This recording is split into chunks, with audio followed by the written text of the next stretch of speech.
বা বা বা বা বা সাব্বাস ধন্যবাদ জানাইছো মই সেইসকল গুণ্ডাক যিসকল গুণ্ডাই নেকি অকল অসমত দাদাগিৰি চলাই আছে। সাধাৰণ এটা বেনাৰৰ কাৰণে মানুহৰ লগত এনেকুৱাকৈ ব্যৱহাৰ কৰেনে?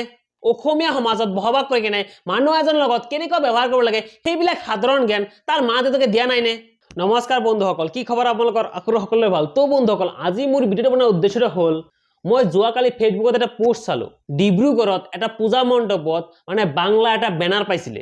সেই বেনাৰখন লিখাৰ বাবে অসমৰ কিছুমান যুৱকে গৈ কিনে সেই বেনাৰটো খুলি পেলালে। বেনাৰটো খুলিছে ভাল কথা, কিন্তু এনেকুৱা কিছুমান ঘটনা কৰিছে যিবিলাক ঘটনা নেকি অসমীয়া জাতিৰ বাবে একদম লজ্জাজনক ঘটনা। সেই অসমীয়া যুৱক কেইটাই মানুহ কেইজনৰ লগত কেনেকুৱা ব্যৱহাৰ কৰিছিলে মই স্ক্ৰীনত দিছো, চাওকচোন আপোনালোকে।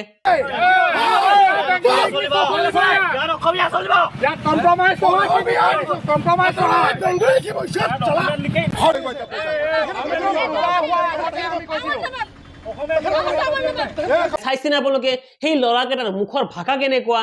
এইখন অসমত কিমান ডাঙৰ ডাঙৰ ঘটনা হৈ আছে, সেইবিলাক ঘটনাৰ প্ৰতি যদি এনেকুৱাকৈ মাত মাতিলে হয় ন, তেতিয়াহ'লে যিবিলাক নেকি দুৰ্নীতি কৰে সেইবিলাক দুৰ্নীতিবাজ মানুহবিলাকে ন অলপ হ'লেও ভয় খালে হয়। সেইটোতো আপোনালোকে নকৰিবই, কিয়নো তাতে গৈ কেনে এইবিলাক দাদাগিৰিটো দেখাব নোৱাৰিব। যাৰ কাৰণে মানে য'ত নেকি মাটিটো নৰম পায় সেই তাতে গৈ কিনে গাঁতটো খান্দে। দুৰ্গা পূজাৰ সেই বেনাৰখন ছিঙি কিনে কিমাননো মহৎ কাম কৰিলে কওকচোন।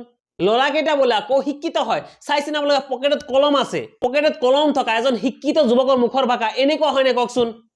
বাংলা ভাষাত বেনাৰটো লিখিছে মানিছো, তেওঁৰ ভুল হৈছে। সেই ল'ৰাকেইটাই যদি ভালকে ক'লে হয় যে আপোনালোকে যিখন বেনাৰ লগাইছে এইটো আপোনালোকে বাংলা ভাষাত বেনাৰটো লগাইছে, গতিকে বাংলা ভাষাৰ বেনাৰটো নমাই কেনে অসমীয়া ভাষাৰ বেনাৰটো লগাওক। কিয়নো আপোনালোকে অসমত থাকে এইখিনি সাধাৰণ কথা যদি তেখেতক ক'লে হয়, তাৰ পিছত যদি তেওঁ নামানিলে হয় তেতিয়াহ'লে কিবা এটা বিহিত ব্যৱস্থা ল'লে হয়। ছিঙি দিয়ে, পেলাই দিয়ে, যি ইচ্ছা তাকে কৰে, সেইটো মোৰ ক'বলগীয়া একো নাই। কিন্তু সেই অভদ্ৰৰ নিচিনা যিবিলাক বেনাৰ ছিঙিলে আপোনালোকে, সেইটো কি যুক্তিসংগত হৈছে নে কওকচোন? এই ল'ৰাকেইটাই যিবিলাক কাম কৰিছে ন সেইটো এটা দাদাগিৰি হয়। দাদাগিৰি দেখাই কেনে মানে কামবিলাক কৰি আছে। এইখন অসমত এনেকুৱা কিছুমান ল'ৰা আছে যিবিলাক ল'ৰাই নেকি দুটা সম্প্ৰদায়ৰ মানুহৰ মাজত কেনেকৈ মানে কাজিয়াটো লগাব সেইটোহে প্লেনিং কৰি আছে। চাইছেনে আপোনালোকে অসমত থাকিলে কেতিয়াও বাংলা ভাষা মানে ইউজ কৰিব নোৱাৰিব, লাগিলে হিন্দী কৰক, ইংলিছ কৰক, কিন্তু বাংলা ভাষা নোৱাৰিব। তাৰ মানে আপোনালোকে কিবা বুজি পাইছেনে? মানে আপুনি সব ভাষা ইউজ কৰক কিন্তু বেংগলী ভাষা আপুনি ইউজ নকৰিব।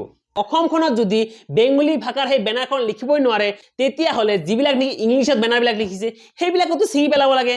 এই দুৰ্গা পূজাৰ বতৰত যিবিলাক নেকি হাংগামা কৰি আছে সেই কিছুমান যুৱচামে, এইটো কি যুক্তিসংগত কৰি আছে কওকচোন? আপোনালোকে সেই যুৱক কেইটাৰ মুখৰ ভাষাকেইটা শুনা পাইছেনে? যদি ভদ্ৰ ঘৰত আৰু ভদ্ৰ সমাজত জন্মগ্ৰহণ কৰিলে হয় ন, এনেকুৱা ভাষা কেতিয়াও ইউজ নকৰিলে হয়।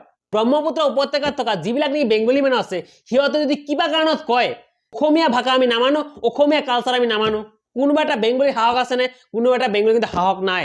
আপোনালোকে এবাৰ ঘৰত বহি চিন্তা কৰিব, যিবিলাক মানে কাম কৰি আছো আমি সমাজৰ কাৰণে সেইবিলাক মানে কিমানখিনি যুক্তিসংগত।